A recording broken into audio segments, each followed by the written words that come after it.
Friends, మీకు ఈ video నచ్చితే లైక్ చేయండి, సబ్స్క్రైబ్ చేయండి. బుజ్జు ఉదయాన్నే లేస్తూ ఇంతలో వాళ్ళ చెల్లి పక్కకు లేకపోవడం చూసి ఒక్కసారిగా షాక్ అయిపోతూ ఉంటాడు.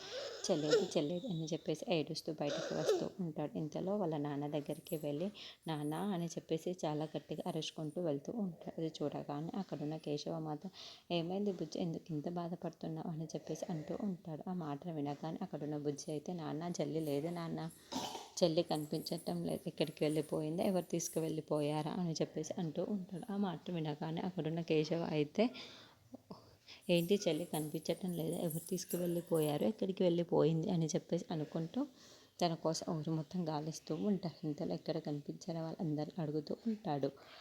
ఎవరైనా చిన్న పాపను చూశారా అని చెప్పేసి అడుగుతూ ఉంటాడు. ఆ మాటలు వినగానే అక్కడున్న వాళ్ళందరూ అయితే ఏమో మాకు తెలియదు అని చెప్పేసి అంటూ ఉంటారు.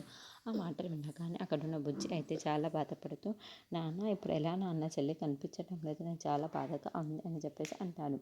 ఇంతలో అక్కడున్న కేశవ మాత్రం ఎలాగైనా సరే చెల్లిని వెతికి పెట్టి నీకు ఇప్పిస్తాను అని చెప్పేసి అంటాడు.